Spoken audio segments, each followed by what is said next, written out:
Hey Jim, I did want to ask you about one Mid South question as we're getting close to wrapping up.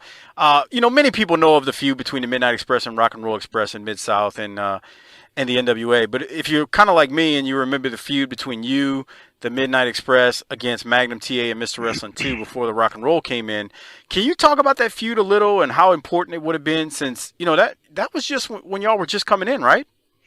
Yes, that was the first program that we had when we came into Mid South, and it was actually, you're right. Everybody talks about Midnight and Rock and Roll and the matches, but the matches with 2 and TA in their own way were in some cases wilder. 2 was really underrated as a worker. Of course, he reason why he had the mask on to begin with is because facially Johnny Walker looked very old.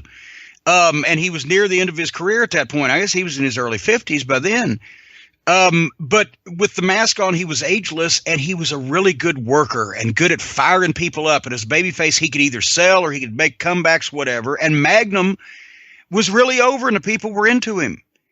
And even though he was not a smooth worker at that point, he was really athletic. And so the matches were able to be convincing. And we got the boost coming in because all of a sudden, not only Watts loved the Midnight Express, Bobby Eaton and Dennis Condrey, as a working tag team. He loved their work. But Bill Dundee being the booker allowed us to come in with Memphis Angles and Tennessee Heat. And I've told the story about when the first time with 2 and TA, when we did the big double DQ thing where TA's leg is tied in the ropes and I'm whipping him, and Bobby and Dennis are double teaming 2 with the racket, and he's selling but fighting back but not dying, but he's down, and we're about to have a riot when Paul Bosch comes out and lays his hands on me, and the place blows and says, "Get out of here."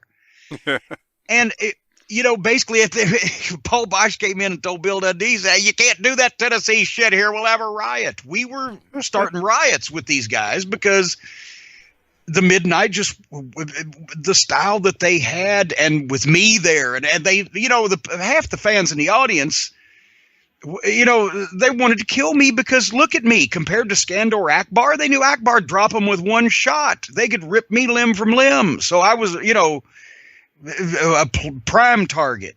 Jim, I was an 8-year-old kid at that point, and let me tell you something. Akbar was there, and when he leaves and you come in, I wanted you dead. I hated you with a passion, and I had an uncle who was really into wrestling, and he was in his 40s at that point, and he hated you. He wanted you dead. If he could have snuck a gun into an arena, he's like, "I hate that bastard, that son of a bitch," and he swore every time he saw you on TV, "He's got lead in that goddamn tennis racket." I know he does, right?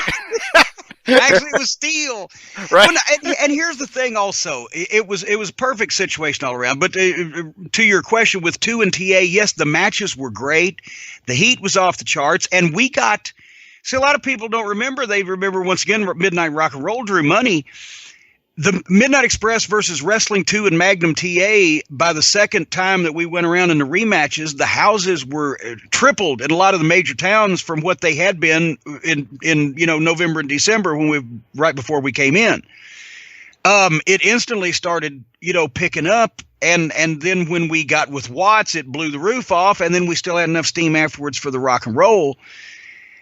But with 2 and TA, it really kicked us off the right way, and it was good that we came in and beat somebody that was already over in the territory, rather than immediately going to the Rock and Roll and both teams being new together. You always need to beat somebody that's established, and that's what we did. We got over 2 and TA, and then they got out of it gracefully without a rebuttal, because that's when 2 turned heel on TA. Right. Gave them a reason to be occupied so that TA didn't look bad for not coming back after the Midnight Express. It was a very seamless transition. But yeah,